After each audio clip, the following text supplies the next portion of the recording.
Mic, and there we go. Awesome. So, welcome to the stream, everyone. Some technical problems. Sorry about that. We are live now on the This Quality YouTube channel, This Quality website, Facebook, and numerous other Facebook pages, which is awesome. So thank you very much, everyone, for joining in today's stream. Without further ado, I'm going to introduce our special guest, Michael K, because Mike Owls is not here. I'm going to be taking Mike Owls' space for tonight, unfortunately. He's actually at a meeting, so we'll just have to put up with that, and you have to put up with my nonsense tonight. So without further ado, I'm going to just get Michael K to introduce himself, and yeah, we'll go on from there, and sorry for the technical issues we had tonight.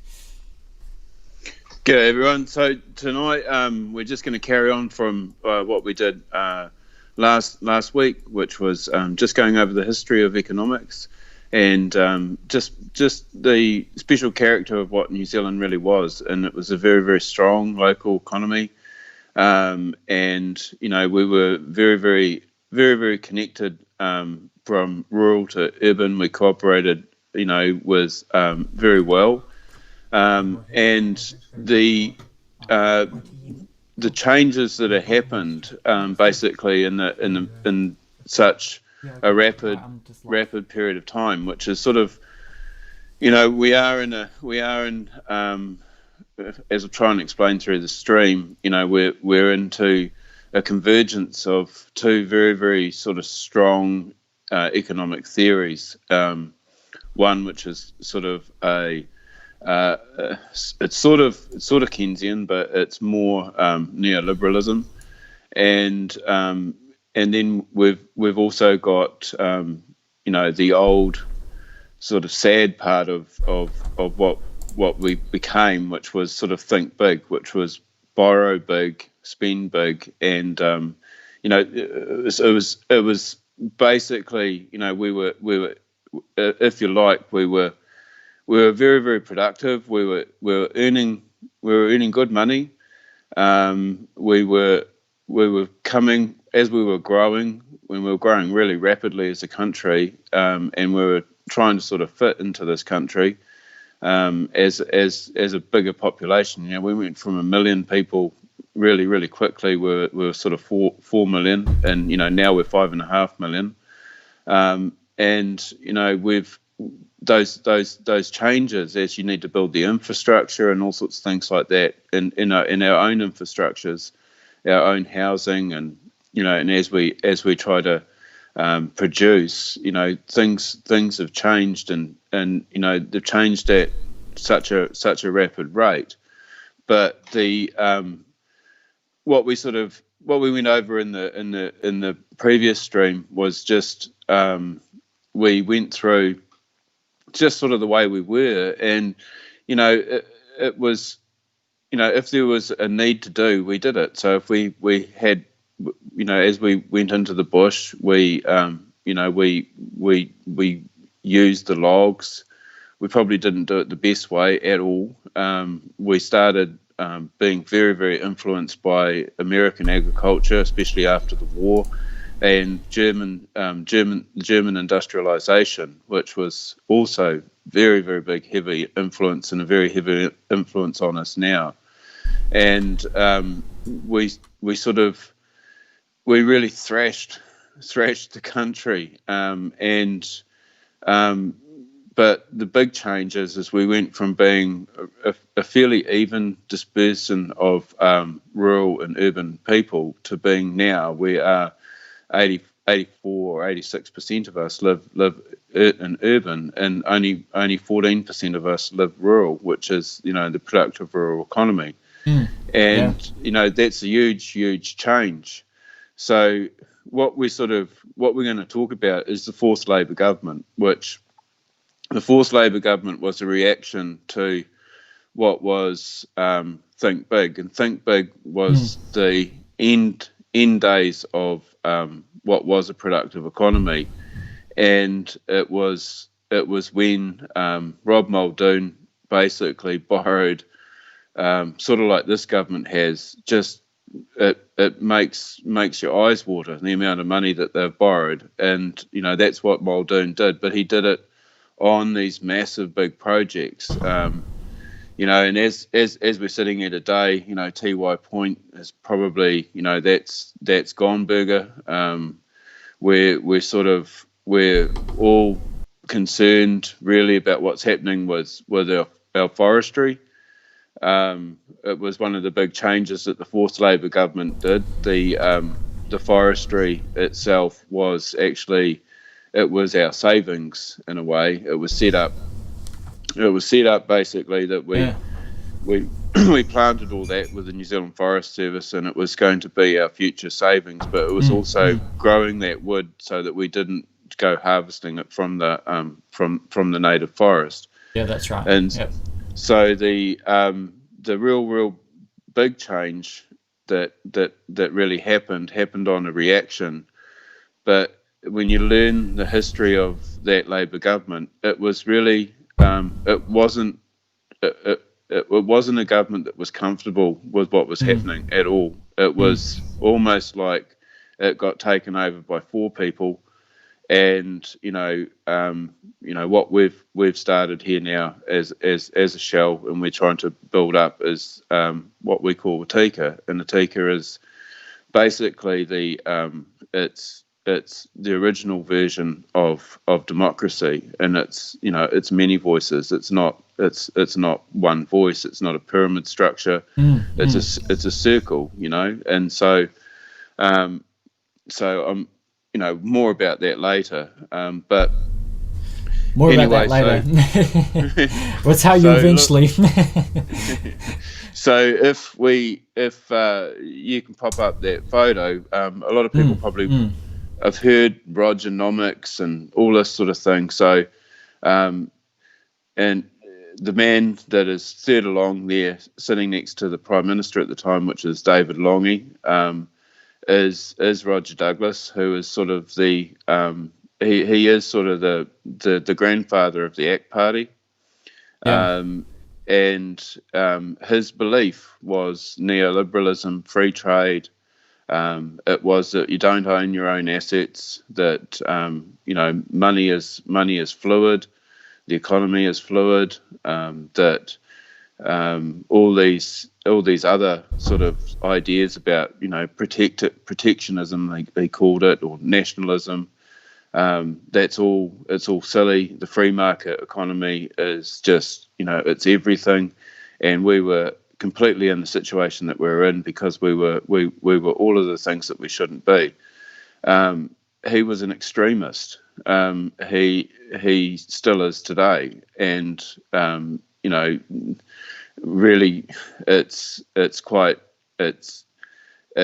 sad thing for New Zealand that if we don't remember our past. But so the big changes that Roger Douglas initiated, and a little bit by stealth, because like I said, there was really only this sort of tight group, and they would at the end of their meetings, they would just slam these changes in, and that was and just override the caucus, and these changes would be passed, and they wouldn't get debated, and so some of these big changes that a lot of people out in the political ether today are talking about. They're talking about the Constitution. Yes. Now, the Constitution is actually it was changed by this fourth Labor government. Yes, it's true we didn't potentially have a proper Constitution, but we had many versions, but it was never ever finished, and it was also another thing that was really a hijacked sort of a thing, and it leaves us today with our Bill of Rights, sort of, that was actually is very, very solid, slightly marooned by the changes of the fourth Labor government that still exists today. And we now, as we sail forth into what I would call pretty much a sort of think big government spliced with a Rogernomics, still very, very sound and loud sell it all, because this government and the national government before have both managed to sell about 80,000 hectares of farmland to foreign ownership, and to sort of prop up the books, if you like. And it's upset a lot of people. Like I always say that 50 Shades of Green. They're doing a hell of a good job. They cop a lot of flack, but they shouldn't, because they're telling the truth. It is true that 80,000 hectares has been sold. It's very, very hard to get that information. But it's very, very easy to deny it's true if you can't get it. and by it being sold, may I ask, like who's involved in the selling? Oh, well, basically, when you start you start a big incentive to plant, 1 billion trees or so on and so forth. Yeah. That sounds good, but it was never about planting 1 billion trees. It was about converting pastoral farmland into selling off the land and the trees. And it's an idea that we're bringing in more investment, but you're not bringing in more investment. Yeah, right. You're bringing, it's all debt, because we've spoken a lot about the devastation that pine forestry does to our waterways, and what it does to our indigenous biodiversity, and just the mess that it is. But it's not so much, don't want to harp on too much about that. The main thing is what it, in its absence, it's taken out, productive pastoral farmland that, we once 80% of our GDP was made up with the wool that was grown on that farmland, and made us one of the richest countries in the world. The other big thing about that is that now would be the absolute best time to be producing wool and putting the effort into rediverting a lot of what the money that we all spend collectively into science and innovation. Yes, that's right. Yeah. And spending it on natural fibers, and like our own little neck of the woods here in the Horowhenua, we've got a considerable fund coming towards making a wetland around Lake Horowhenua. It's about $14 billion or something. And hey, look, I'm not knocking it. That's good, but it should be a productive wetland that we harvest flax, or someone harvests flax off, and so that you're actually dragging that pollution out. Yeah, but you're right.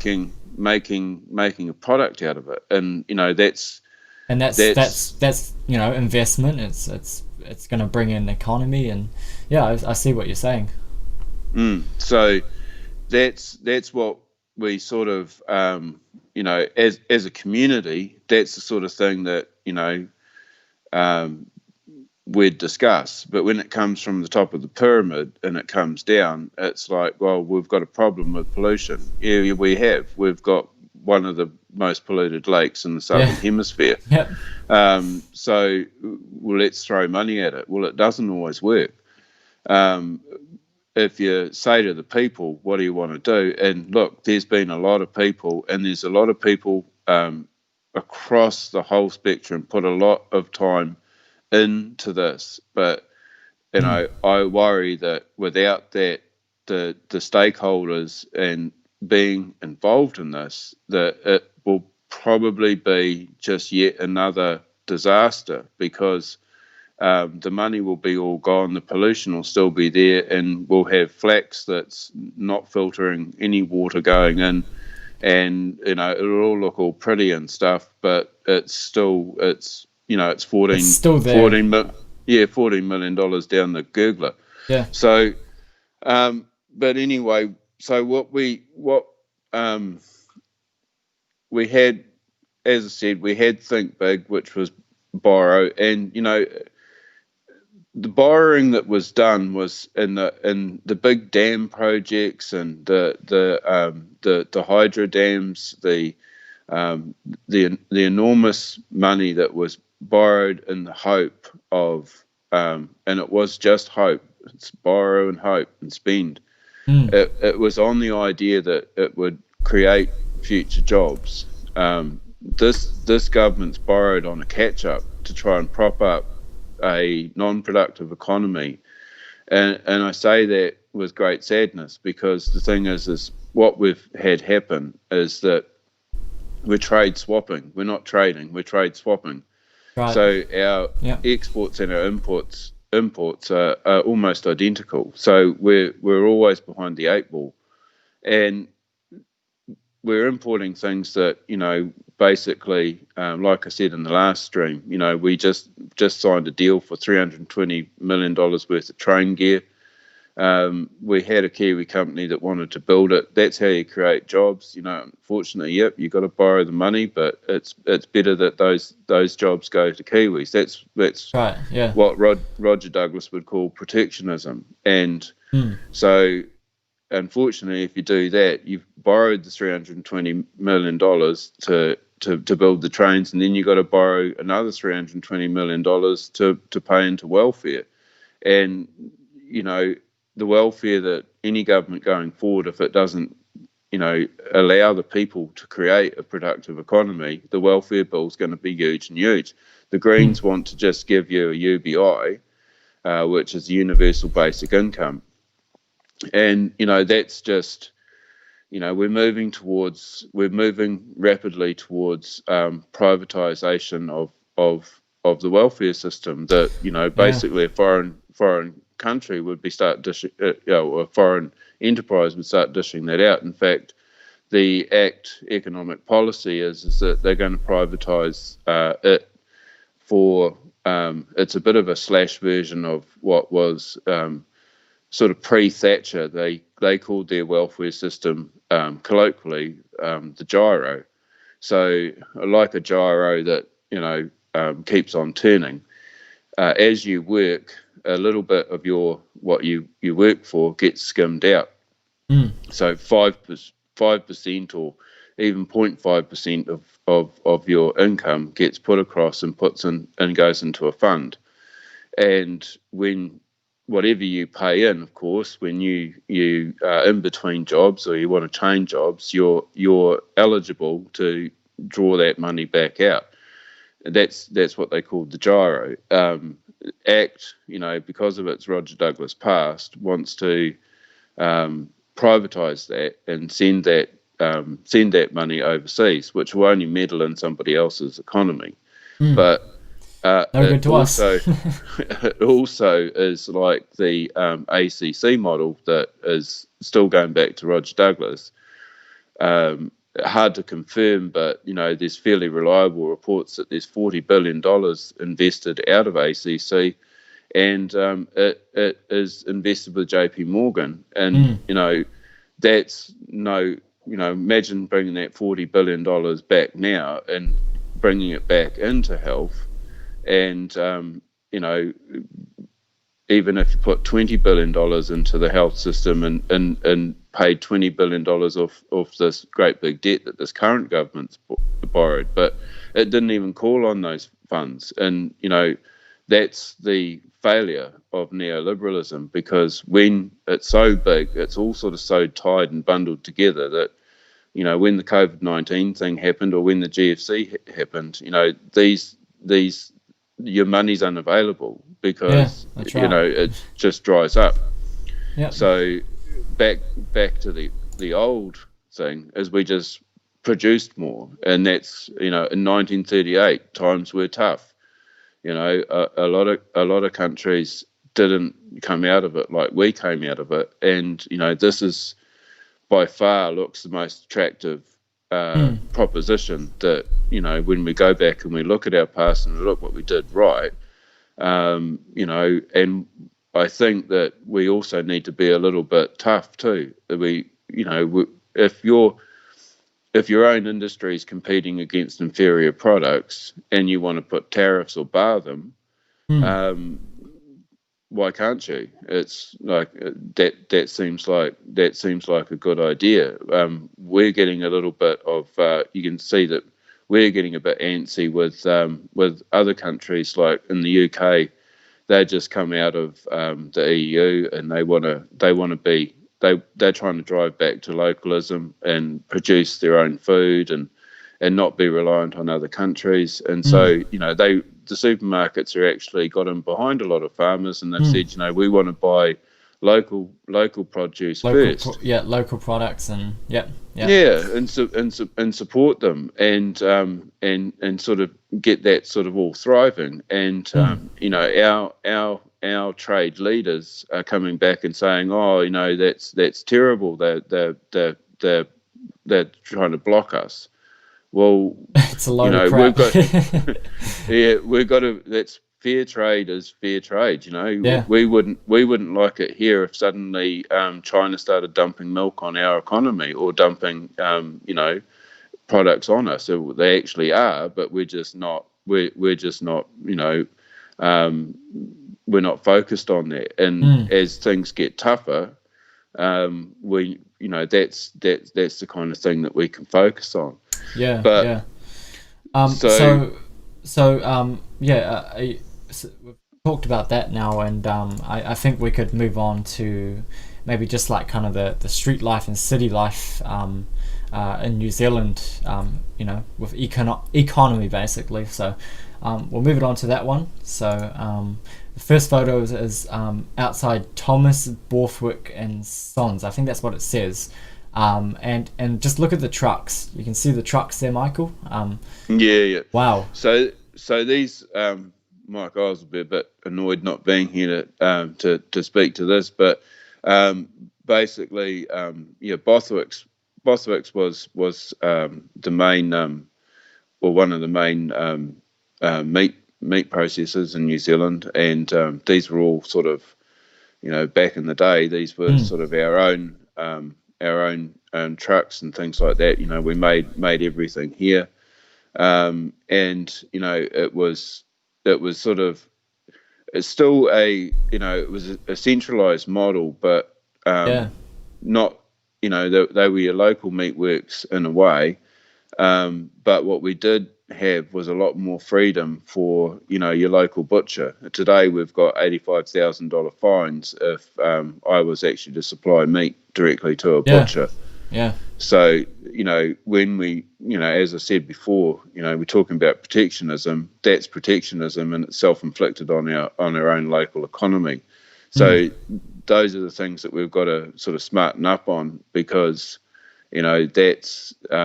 that's actually stopping localism, and we've just got to sort of move past that. This is actually the landing place for. You got that one up there now, Sam? Yep, I've got that one. So that was our. This is overseas where the produce was landing. It was coming in off our own shipping lines. Something that we were quite proud of. We had a great merchant navy, and we had control of getting our goods to the destination, which that's a big thing, and it meant that we were sort of in control of our own destiny there. Yeah.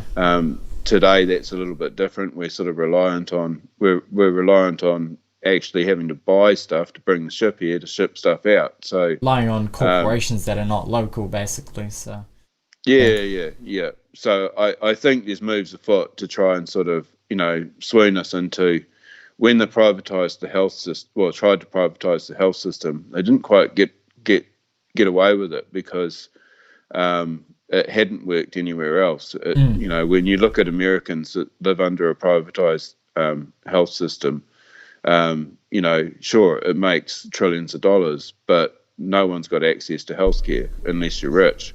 yeah. So, and even though Tony Blair tried to sell, he's had a go at the NHS. Everyone sort of had a crack at it. And they tried their best. They used to put these these ads on TV showing these empty operating theatres because it was such a waste, because the health system was just so stupid. It would supposedly build all these theatres and never use them. It was all fake. Yeah. But we sustained that. We got away with it, because we saved our own health system. But we are in the situation where we've been groomed into this idea that we probably need to sell Air New Zealand. That'll be what pays for this money that's been borrowed. We're rolling the health boards from 22 down to 9, which is, that is, if you've lived through Rogernomics, you know exactly what's happening. That's centralising it, ready to privatise it, ready to sell it. And even if it's just to cut it in half, retain a 51% share and just sell 49% of it. If we went to a privatised health system, we would have such health inequality in this country. It is just beyond belief to even consider it. The people in the original photo tried to privatise the education system. Everything was for sale. It was like we had 4 real estate agents come in, except Longy. I don't think poor old David actually knew what the hell was going on. He was sort of he did write a book, and I encourage anyone to read it. He really did not know, and when he did, he swiftly got rid of Roger Douglas. But the ACT Party took him on. So so what's the next one, Sam? Yeah, we just got some traffic in the city, and once we pull it on the stream here, so this is just kind of like the lifestyle that everyone kind of lived, and I'm assuming this would be in the weekend, as of how busy it is just in the street. But I don't know where this is taken, but if I can't really quite read the signs, but that was the city life back then. Classic cars that were actually good, and just busy streets, but room in the streets. Unlike today's streets in Wellington, they're really hard to get around with, especially when there's a bus coming towards you. Yeah, well, it's all that back in the day stuff, mate. Those everybody fixed their own car, or sort of had a mate that would fix it. We're not going to be like that when we get electric cars, but street life and urban living was well, being a country bumpkin. Even though I worked in Wellington for 14 years, geez, there were some terrified people when I came to town because I didn't even know what a one-way street was. So but now of course most people do, although there is a lot of people that live rurally that haven't actually. This is the most amazing thing. Neoliberalism is meant to be freedom, but there's still a lot of people that live well below economic OECD standards that have never really left the little province that they're in, and they've never travelled overseas. And that's really sad in a country that should be one of the most productive in the world, because we can be producing natural fibres, healthy food, the best food, the most variety of food, because we're so privileged to have the climate that we've got. There's farmers there's farming countries that have much more extremes to deal with, that produce a much bigger and broader food basket than what we do. And that's probably part of the problem, is we've been just so we've sort of been spoilt in a way. But my feeling is that if we don't collect as farmers and as rural and urban, get rid of that divide, that we actually sit down and we work this out, and we're not divided, and we actually put all this other nonsense to a side, that pastoral farming's no good and all that sort of stuff, and we should all just eat plants and that sort of thing. I don't care, you can eat plants if you want, but at the end of the day, we need to have the broadest food web that we can. And there is no such thing as you can't grow something somewhere.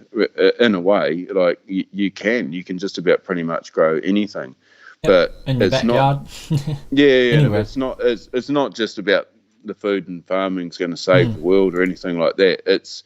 There's so many things that are built off the back of what we produce on the land. Yeah. And it's an attitude. It's a Kiwi attitude. It's a can-do attitude. It's live on your feet. Don't whimper on your knees.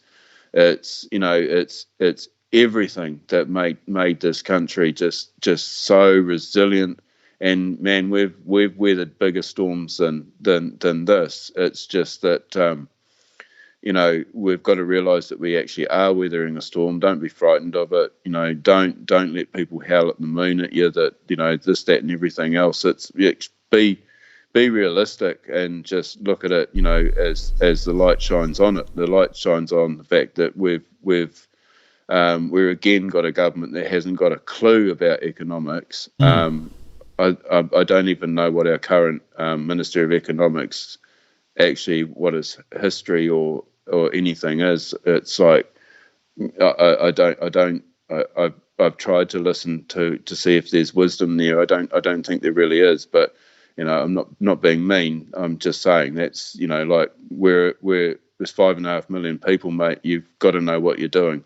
That's right. So, and I don't hear anything coming from the opposition that's very good, because if it's any indication of dragging Jim Bolger back from the past, and National's quite happy for him to front the idea of raising taxes on this country, I think that's I'm sorry to see a person put themselves forward to try and be Prime Minister and have to resign. I think that's very sad for him and his family, but I don't think that it's fair on this country to keep bringing back these relics from the past, like Helen Clark, Roger Douglas. I'm hoping that ACT's not going to drag him out, and Jim Bolger, because these people they've had their go. It's time for the community to be organising this, and us all to really sort of this has been a disaster of a government. It's tried to do. It had grand ideas. Can't knock it for that, but it has just been so blinkered to foreign takeover. We've lost so much. It's forgotten. It's forgotten the people that live in the country. And they live in this housing. That they live in a problem. That hasn't been solved after this whole term of the government that that they've been through so far. And that's going to lead to protests eventually, and it'll just get worse if it isn't addressed, and if stuff doesn't get changed. So yeah, we've got a protest picture there, haven't we, Sam? Yep, there you go. And this one's for Women for Nuclear Disarmament. I'm pretty sure that's what it says. Yeah, so this protest and many, we've been whipped up to fear before. So, and that's why I say don't be frightened. You've got 5.5 million people behind you. No government should be ever in the situation where it can do anything that can hurt you. The anti-nuclear thing, great cause, and we should always stay anti-nuclear. Definitely. Yeah. Don't want to have that Chernobyl problem. No. And, like we found out, France didn't like it, but, we sort of soon forgot about that, and we sold a lot of things like our trains, our banking system. This government sold the FPOS system to France. So, we've got to be careful of, we still, as a country, we know nothing about the genocide in Yemen. We know nothing about. We don't even talk about Julian Assange being locked up and being tortured. we don't talk about our own journalists having a hard time. We don't talk about the restructuring that's going on in journalism at the moment, where they're being centralised down to nothing. We don't talk about Sam's a courageous man. He's going out on his own as an independent journalist. But there's a lot of young people in journalism that have put their heart and soul into being journalists, and stuff have just got rid of so many. News hubs got rid of so many, and these young people, they deserve to have their voice.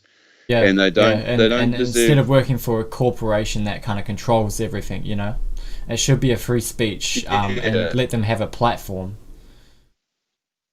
Yeah, and they don't deserve yobbo politicians like us, turning around and going, "Oh, mainstream media and all that sort of thing." We've got to remember these are people too, and they're under severe restrictions of what they can say. Yeah. Like I actually heard an old campaigner. I think he makes me laugh sometimes. He also makes me really angry, Sean Plunkett. But I listened to him going on about 1080 the other day, and he's talking about people as if they're dogs, and that's not cool. He's talking about all little any small political party, unless it was ACT or New Zealand First or Labour or National. Well, they're just amateurs, and I'm not even going to have them on my show. It's like, well, Sean, your show has probably got down to, I don't know, 5,000 people listening to you. You seem to upset everybody because you've sort of got this one mindset thing that's happening, and you're sort of on some sort of awakening, and good on you. It's awesome. It's awesome. But people matter more than things, mate. Yes, that's correct. So, definitely. It was really cool because a person got on and started, after he'd sort of, if you don't like 1080, well, then you're obviously wanting the whole of the environment to be eaten up by possums, which I don't know how. You'd have to have trillions of possums to do that, Sean. But the great thing was he was very, very good with the man that came on and spoke to him and said, "Look, I think there's a real business in going and trapping possums and like what we talked about, and that was really good." And in fact, it was a real business. It was, and now it's become a fake business where you sit on a chair in a helicopter and do no effort. It's not gonna it's not gonna actually fix the problem. Yeah, well, the possums don't even like the 1080. So that's that there is sort of like, and that changed. That was one of the big changes that the fourth Labour government really sort of started, was the reforms that they did changed how we view ourselves. We've done all this whole racial divide thing. We've done this. We did divide and conquer over that. We did, it was Maori versus Pākehā. It's foreigners versus New Zealanders. It's we've done it. It was terrible. It was horrible. Especially that Pavlova discussion with Australia. That was, it was originally made in New Zealand. No, it's not. It's made in Australia. Stuff like that. But there's more serious stuff. But that's just a funny thing. Yeah. Oh, and I mean, we actually had they're harbouring a bad relationship now with Australia, and Australia's had a hard time too. And. They're sort of saber rustling at them that, you open your border first or we'll open, it's like, just keep it shut, Yeah, that's right. That's what a smart mind would do, We can't risk being pressured, we've lost our sovereignty. We own so little of this country, and we've got to work hard, work smart. We've got to bring back the things in the past that worked, and so I just want to run by a few things that basically we've been. There's a whole group of us that have been working on this for a considerable amount of time, and just the highlights really. I mean, it's available to look on and agree or disagree, which we really encourage you to do, because it's awesome to have feedback. This is we're not an ideology. We're basically we're trying to engage with you so that you can start building a future for we've all got to build this future. Otherwise, it's all going to be about fear, and it's all going to be about these popular people who are going to come along and supposedly they're going to save us. It's like that never happens. So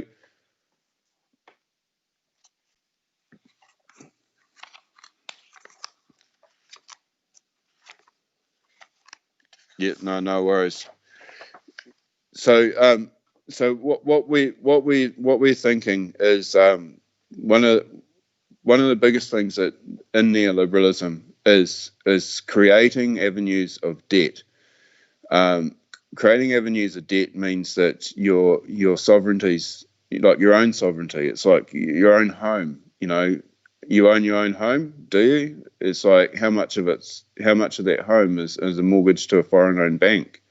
So that's it's at least it's the roof over your head. Okay, you're going to keep working and paying it off. When you have kids, it's going to get harder to pay it off when there's only one of you working. It's you're really the tenant to the bank. It's not cool, but the worst is when they privatized education and brought in student loans. So it's terrible to think that there's people like we've got a suicide problem in this country, and strike to the side all of the things that we're told about supposedly we're this, that, and everything else, according to the IMF or according to whomever, some supposedly independent evaluation. We have a suicide problem. Yes. And it's socioeconomic, and it's one of the things that's really sad is that we had a country that you had as a right a free education, whoever you were. You had healthcare, whoever you were. That's it, and a Labor government brought in welfare. One of the best Labor governments brought in a welfare system that meant that you had a safety net. So the worst thing I think is the student loan. So what we devised was an idea of a rapid repay student loan. Now how that works is basically every bit of tax that you pay is directly when you go to work, or even when you're working while you're a student. Every bit of tax goes to paying off that loan, so it's paid off at the most rapid rate possible. And it would apply to anybody that's overseas that wants to come home, that they could pay it off as quick as possible. And the money that's paid into a KiwiSaver fund, because about $1,300 is available to you. I think it is. I could be wrong. I haven't got the figure in front of me, but if you put in X amount of dollars, the government contributes $1,300. Well, that $1,300 will also go to pay off your student loan. So rapidly repaying it off. So that's the thing is if you didn't like your education, you can't actually ask them to repossess it yet. That might be coming. They might be able to drill it back out. I don't know. So the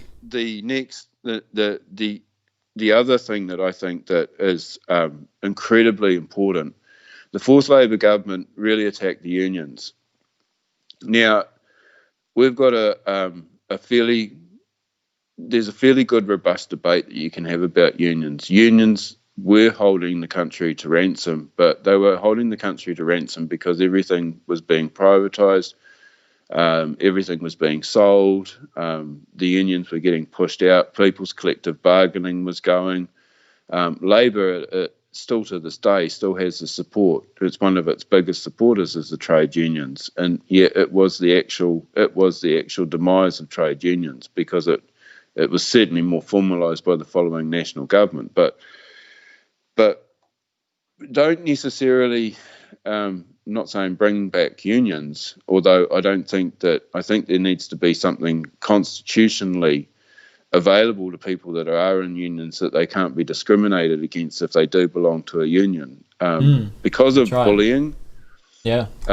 Because bullying is such a huge thing in especially the public sector. In the private sector, hey, you could just go, change your job. But if your job is in a government department, and your life career has been aimed at that, plus you've got a student loan that you spent your life to get into, if it's in health, education, if it's in some form of governance that there's not really an alternative to you go, a union is probably an important thing for you, to make sure that you're guarded against your whole life being ruined by bullying. Again, I go back and remember, we've got a big problem with suicide. The Speaker of the House called out in Parliament that there was a rapist in Parliament, which that's still got to be processed properly, because it was not true, but seems it was a horrible thing to do. And that's the most severe bullying I think I've ever seen, in the public, not a very good example. Anyway, no, but off topic, back on topic. Profit share is what we think is a very, very, very good thing that cuts both ways. So what I mean by profit share is, or what we mean by profit share, is that as a corporation, a company, a sole trade, well, not a sole trader, but a business, that you share your profit with your workforce. You're incentivizing that, not just the wage, but on top of the wage as a bonus, that should you make a profit, you will share that. That gives the workers the incentive or the buy-in to be part of what you're doing. And it's important for your own, it is an important thing to feel part of what you're doing, because a lot of people do feel part of what they're doing.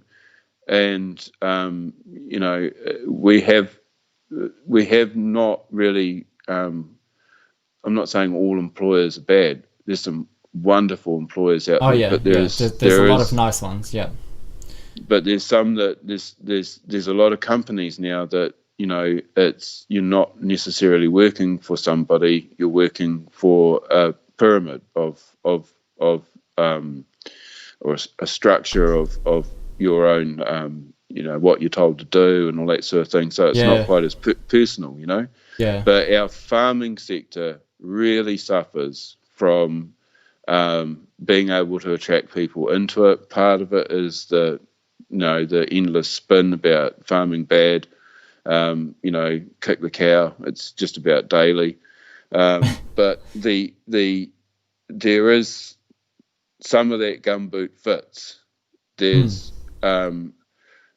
it's, if we were sharing profit on the farm with our workforce, they're engaged, and so the more the farm and the workers and the farmer and everything, the more you have a profit, the more money they make. But it's sharing in their ownership. It's also making, it means that it's this whole living thing and working thing. It's a much more enjoyable experience. So I think those profit share is a great solution. I know it's impossible in the public sector. In the public sector, the government's not going to share a profit with you. So no. I can't. Hey, maybe with some things, but the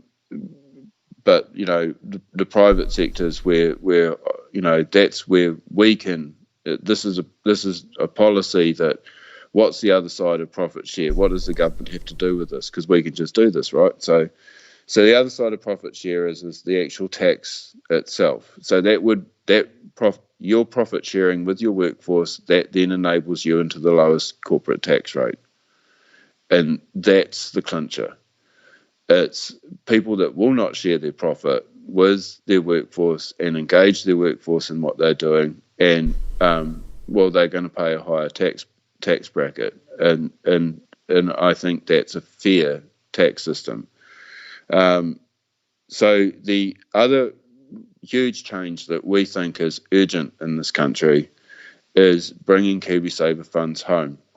Now, a school teacher, and off the back of Rogernomics, cooked up this idea that creating liquid capital that went flushing out of this country into another country's economy and messed with their lives was a really good idea, because basically once we've messed with that other country, and that people have been, farmers have been pushed off their lands, and businesses have been, rolled up into, lots of little businesses been rolled up into one, or we've damaged countries with our money going over there, third world countries and things like that.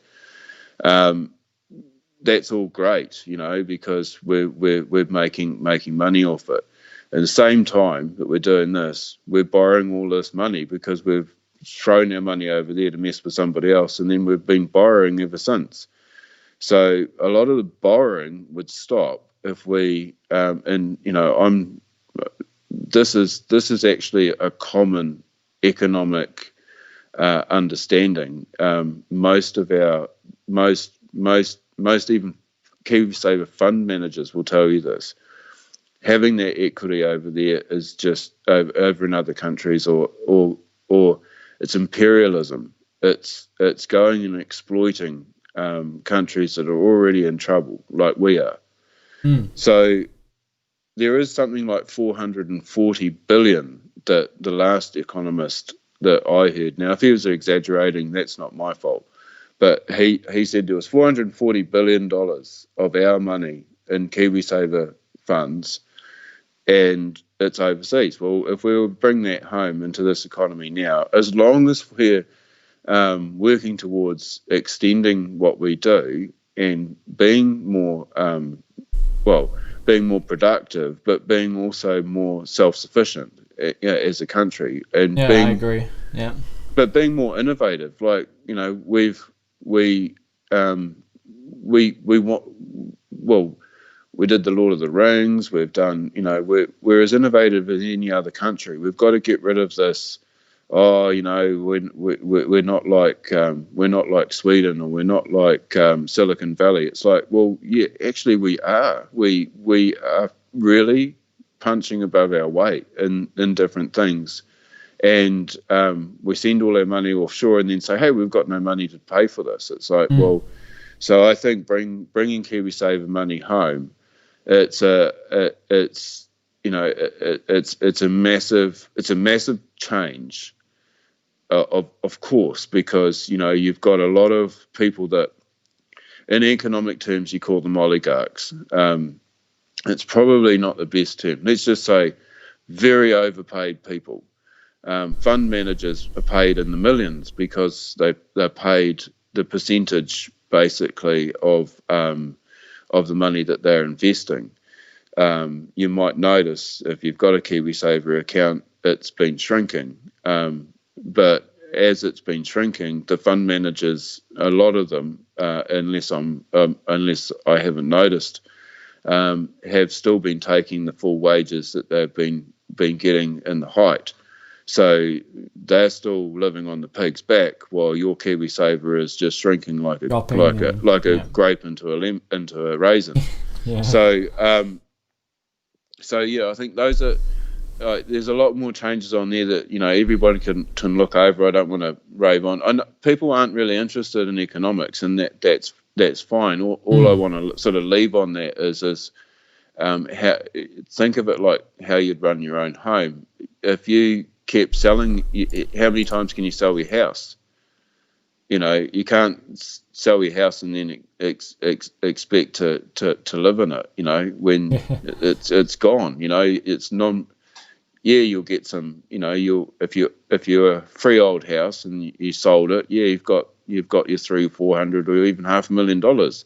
But if you're non-productive during the next time in your life for 10 years, it doesn't take long. You'll spend all that money, and then what are you going to do? Now you've got no house.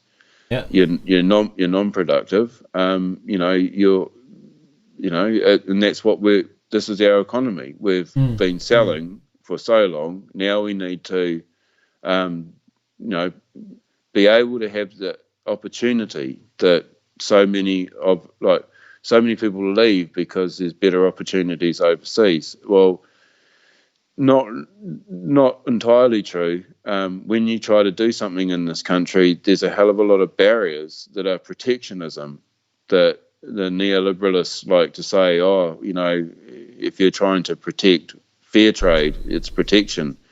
If you're trying to promote localism, you've got to get rid of the protectionism that's actually entrenched in localism that stops us being able to actually trade liberally locally. So I guess probably the biggest change I'll leave you with, and this is something that some people don't like. They think it's a great tax, but we think that getting rid of GST is the turning point for this country to be a local economy. We think that it would turn this country into a very, very cooperative, calm this country down. It will just, anybody wants to do anything, they can, never get, if you never ever listen to anything else I ever say, just never ever go cashless society. No. So bad idea. I mean, I'll just quickly butt in, I'm sorry, but if you remove cash, how are your children going to mow the lawns and get $5 or $10? They might get it through like a ID card thing, but kids don't want to use technology and have to be connected to a database, and they would rather just get the cash in hand. It's pretty self-explanatory. Why a cashless society is kind of bad, because then it makes work for kids harder, or young ones. The major difference when GST came in is there was everybody carried cash. Everybody, whatever you want to do is, you just did. You didn't have to worry about whether you could claim it on GST or what have you.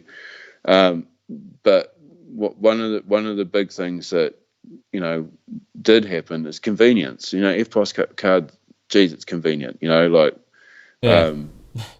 certainly is. You'd be at the races and pick up a $50 note, and if you're an honest boy like me, you'd go and tell that person they dropped it.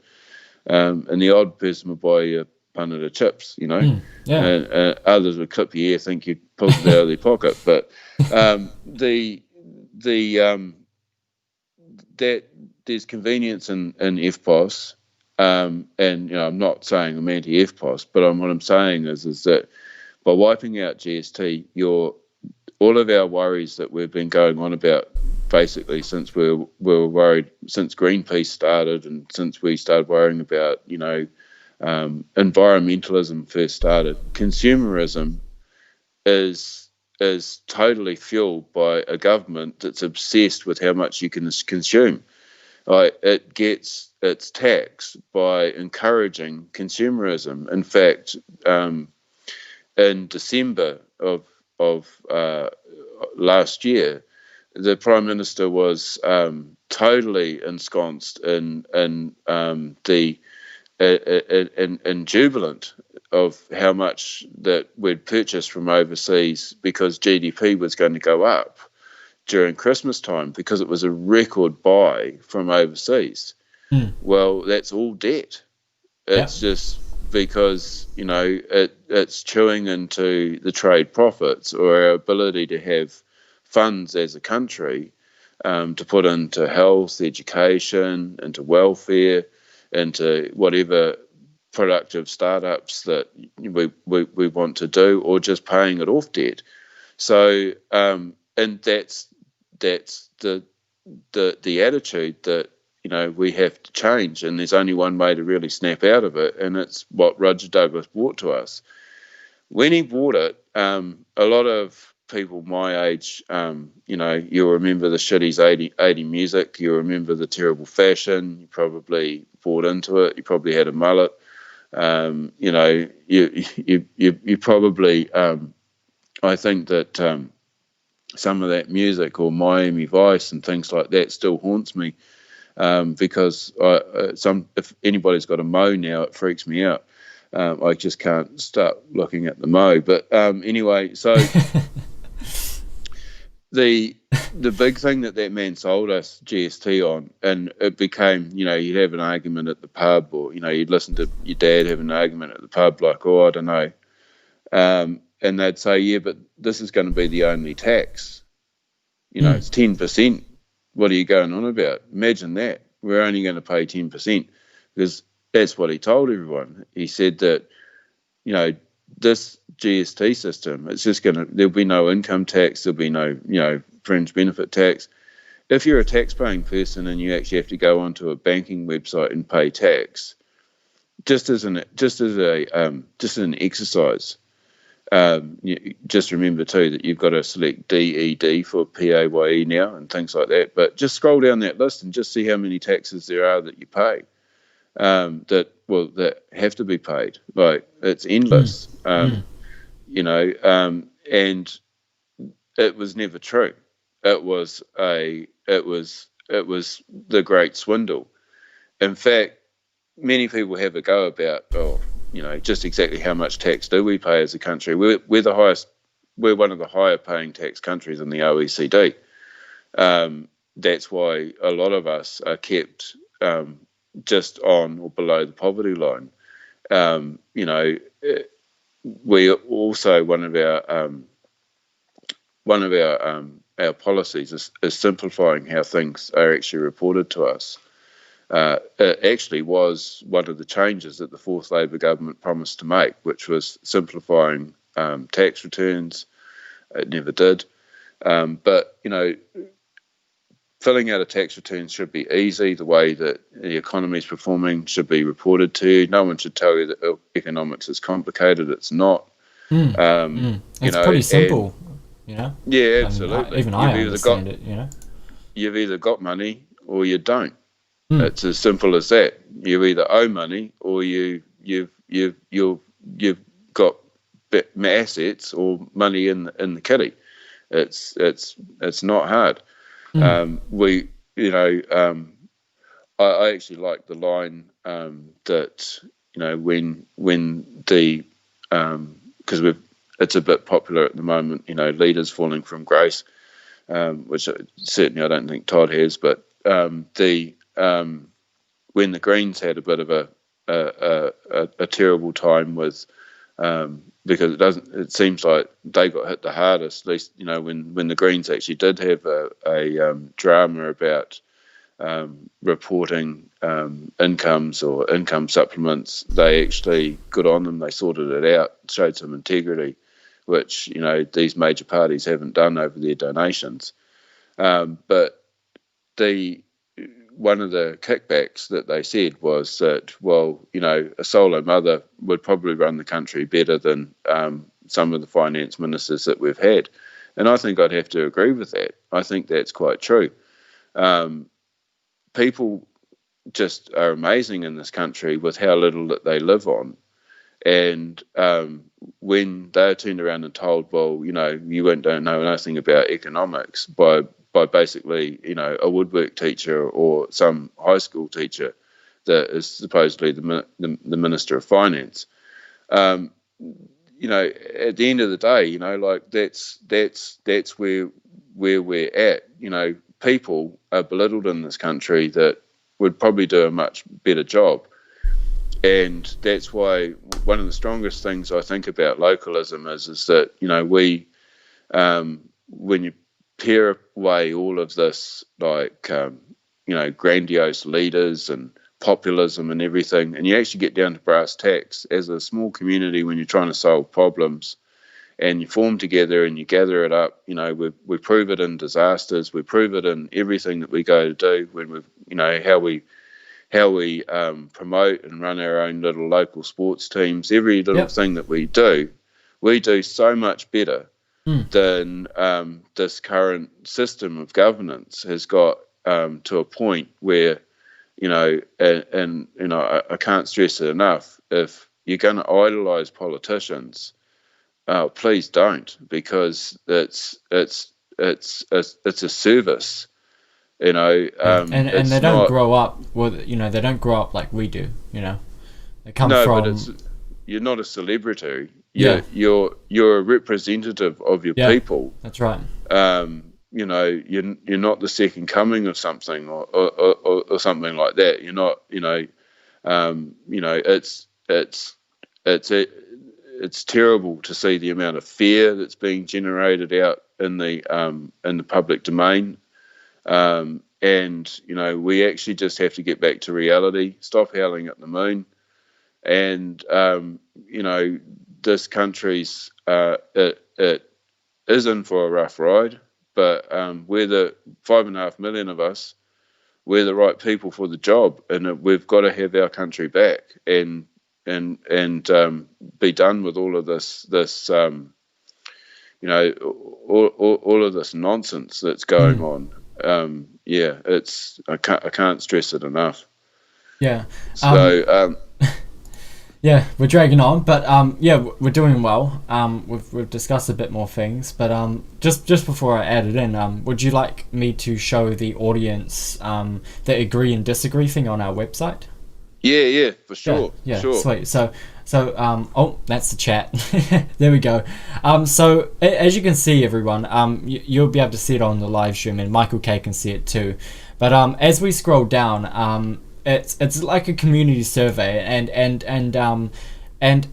we're aiming to do this more. But before we go into it, I mean, Google did try to censor this at first, so we're going to be careful with what we do. But it's a new thing that most governments, kind of don't. That they basically lack. They more or less do it for its submission, and it doesn't get listened. Whereas we, as a media company, unlike any other media company, are trying out something new. And it was suggested by Michael K, of course. He said, let's do an agree and disagree on just an economics. Just a feedback for Michael K. As in pre-planning. And it actually got quite a bit of feedback. It reached about 1,000 people in the end, the article. And as we scroll down, it just tells, a story, just kind of like, how it was kind of in the past, with the economics. And then, the people, they get warned here that, they agree that their data won't be, submitted anywhere else. It's anonymous. And when you click on agree and disagree, your name, nothing gets tracked, nothing like that. It's just a civil agree and disagree if you like the idea or dislike the idea. And of course, I've agreed on all of them just to show you an example of what it's like. So I can change my vote, I can change my choice at any time. And I'm not limited to one choice, where most media companies, they'll put out a poll, and if everyone disagrees, for example, they take it down. But this will stay on the website forever, and it doesn't change. And how we've developed it is that you can only vote per one computer, so you can't actually do a fraudulent vote. So it's pretty secure and safe to let you know that it is we don't how do I say it, like, we don't rig it or anything, we don't change the numbers because there's no way of doing it. It's just a simple agree and disagree, that's code. And then it basically just disallows someone to vote twice, basically, but they can change their choice. So I've just agreed on all of them just as an example, but I can undo the agreement and then I can disagree on certain ones. But yeah, we've got like, you know, all of this stuff, and we're going to do it more often as we work together on this stuff. But if you're interested, you know, get a hold of us at thisquality.com/contact us, I think it is. It could be a dash contact dash us, and just give us some ideas on some more community surveys. You know, we can do this on anything because, you know, no other media company does it, you see.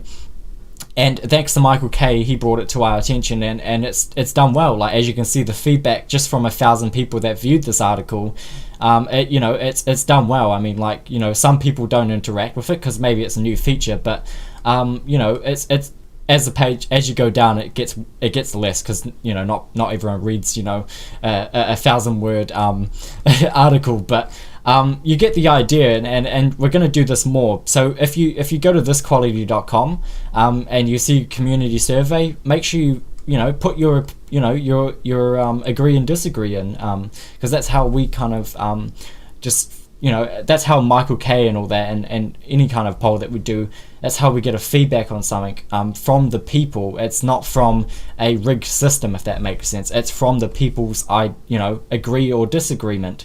So, you know, it's a really unique feature. Yeah, and it's something that it's something that's very exciting because we can test things out, and you know, as Sam's saying, we also want to stimulate ideas coming back to us. You know, it's you know, I'm aiming to be a representative of my local people first, and you know, I also I want to sort of really want to change the way that you know, government's headed, and so I'm hoping that this is something that it fits. This is the time, I think, for. I'm not saying we're governing by a poll. I'm just saying that, you know, the Labour Party said that it's only going to put policy out a month before the election. I don't think that's fair. I think that you should be very open in democracy and tell people exactly what, you know, you have in store for them. They've got 3 years to sorry, did that cut out? Yeah, There we go. Just, I was wondering. it's just a phone call. No, you got such a long time to put up with people that you know, you've got to have something to vote. The policies is the heart of heart of the people, and you know, just what the people want, basically, you know. And if they disagree, it can get changed, because, you know, that's what it's like. It's a good feature. Yeah.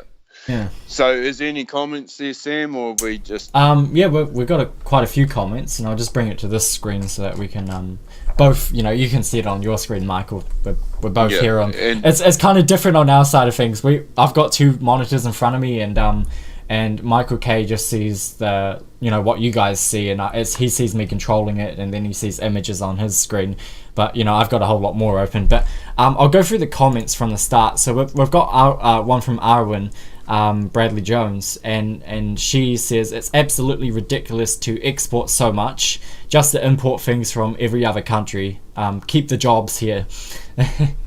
And Charlotte says hello, and that's Charlotte. I can't say it because but you get the point.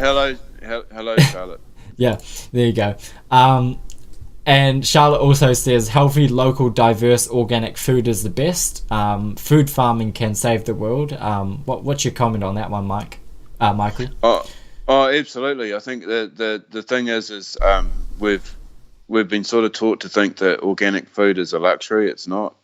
You know, I'm very heartened to see a few more stories managing to scrape past the blockers about regenerative organic farming and things like that. That's awesome. And, you know, it'd be wonderful if we actually had discussion groups going around more. There's been a few. Jules Matthews did one with Integrity Soils, which seemed to get quite a few people along. Looked like a terrible day. That was awesome. And, you know, sort of movement of, just as long as there's more and more people doing it, it's not just centralized. I just think it's really starting to happen. It's got to happen a hell of a lot faster than what it is. The knowledge has been around for a long time, but yeah, it's cheaper food. It's more dense, so you're getting more value for what you're buying anyway. But yeah, it's and we don't need enough stuff, Sam. Like we had you over for dinner and freaked you out with some purple cabbage, mate. So yeah, well, see, I've never seen purple cabbage, and I've never seen purple cauliflower, I think it was. And when I looked at it, I was like, I'm not eating this, but it was quite good. It was sweet. It was, nicer than the actual, supermarket bought stuff. It had taste. And I don't know, it made me feel good, I guess, when I finished up. But it was a real roast meal. It was, something that you don't see every day. I mean, like the supermarket one, yeah, it's all right.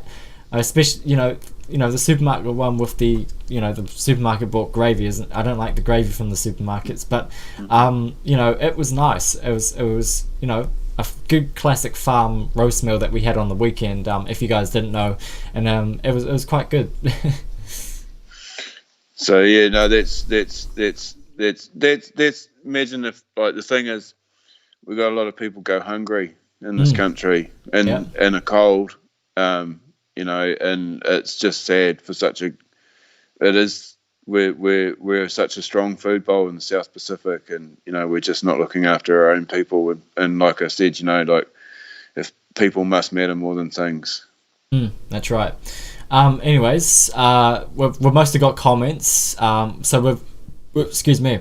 We've got one from Pat Cop. She said interesting stuff. That was at 2007, so that must have been when we were talking about something, but I'm not too sure what we were talking about back then. We've got another one from Geoffrey Palmer's Bill of Rights should underpin everything. Aaron again, they have laid on their backs and the other countries walk over us. NZ is not for sale. And then another one from Charlotte. This government has all but destroyed this country. And one from Nick Williams. He or she, I can't tell because the pictures of it looks like a long drop. The entire banking system is a fraud, it's kind of true. And our latest comment from Arwin is very true, Mike. Everyone is entitled to be healthy, well-grown, nutrient-dense food, and it shouldn't be a luxury for people that are in poverty. Basically, that's what it says there. Absolutely. Cool. So I'm assuming we're going to end this up, eh? Yeah, no. Awesome. We'll have our main man back next Tuesday, if not sooner. We've got an enormous. Sorry, people, we've got an enormous amount of stuff that we're trying to go get finished at the moment. It's insane. It's like a 24-hour, 24 hours a day basically for you guys. Yeah. You guys go through a lot. These bags under my eyes, they're real. They're not the tea bags that you buy at the supermarket. No. So hopefully we've got something finished by the weekend. It's just an enormous amount of work, and we're just sorry that we can't be announcing more stuff to you tonight, but we will certainly be. Either by the weekend, so just look out. We'll post up if we've got some streams ready to inform you what's going on, and to the pretty much a message from Mike Isles, the stop the drop for the Taurua drop that's coming up. We're working flat out on that. We need that group to know that we're 100% behind them. Nothing's changed, and we've got to get stuck into that this week as well. It's not on the back burner. It's on the front bench, and there's an enormous team working on this now. So please keep doing everything that you're doing. You're doing a fantastic job, and let's get that moving as well, because that's as the investigations that we've done up there. It's certainly not something that should be happening there, and you've got 100%. You've got our support there. We're going to do everything that we can, and nothing changes. Nothing changes going forward on that too. That whatever help that Sue Gray can give us, that's 100% behind you too. So don't think anything like that has changed. Yeah. So we can end it there, Sam. Just look out, and we'll as soon as we've got more information, we'll be bringing it to you. I'd just like to add something before we end this off, just on our side of things. We've got a couple of stories releasing over the week into the weekend about how Blue Bridge and the Inter Islander are allowed to just transport this this pellet mix before it's made, of course, but transporting it without people's knowledge, or it's not even really a knowledge that I knew about, at least, while there's people on the boats. And another thing is that the 1080 trucks that transport this stuff, they tend to make their trucks look dirty so that they can hide the toxic labels on the back ends of their trucks and on the sides, and they intentionally don't clean their trucks. And it's amazing that they can't clean their trucks, because they get millions from this, but they intentionally hide it to not inform people. And imagine if that truck crashes and all the people around it are affected. And the same thing goes for people should know when a truck is transporting that 1080. It's almost as if how people transport houses, for example, oversized houses. Yes, that's oversized and whatnot, but it's the same kind of thing. The 1080 stuff is dangerous, and of course, people should know when they be transporting this stuff, because if it crashes, people could get affected. People should know when they go through and whatnot. I think the reason behind it is that they're afraid protesters are going to follow them and stalk them and whatnot. But if they were more transparent with people, this stuff wouldn't happen as much. But they want to stay in their own world, if that makes sense. So we're working on a few stories on that. We're going to push and make sure that they answer our questions. We're not playing games with them either. So we're not like the mainstream media. We're not going to play games, and we're going to answer ask the real questions without opinions. Just ask questions that people want to ask, and make sure that they answer us. And if they don't, we'll just continue making stories about it until they get our attention. So that's it for tonight. Hope you all enjoyed it tonight, and thanks so much, Michael K, for having a good chat with me tonight. I've learned a few things now that I didn't know beforehand, and anyways, just before I go, we'll just read out the last few comments. So, very true, Mike. Everyone is entitled to... I've already read that one, bugger. Looking forward to hearing about the stuff you have going on. That's from Charlotte. We have to stop the drop. Great investigative reporting, guys. And last one, insidious, deceptive industry. Most people do not think about stuff like this. Transportation of 1080. Answer is the tough questions. So, yep, we're going to ask them the tough questions and make sure that they answer them, because if they don't, we'll hold them accountable, because they need to be transparent. If the house moving guys can be transparent about them moving the houses through the country, the 1080 guys should be transparent too, because it's unfair on the people. So, if they were to transport a house and they didn't alert communities and whatnot, just imagine how angry people would be seeing a oversized truck come out of nowhere without warning, stuff like that. So anyways, thanks so much for watching, everyone. I'm losing my voice, and we will see you hopefully next Tuesday. It depends on our schedule, because we're all so busy, Mike? Yeah. If we've got something by the weekend, though, we will notify you that we're going to have a stream, and we'll be doing more actual Facebook live streams next week. Yeah, and sometimes I might do a paparazzi on Michael K and just start the live stream out of the blue and get him to talk in front of the phone, but you never know. Sweet as well. We'll see you all in the next stream, and thanks so much for joining. We had a concurrent 15 viewers the whole stream, which was awesome, and that put a smile on your face. I see that. So Yeah. we ended off, and yeah, have a good night, everyone. Good night, all.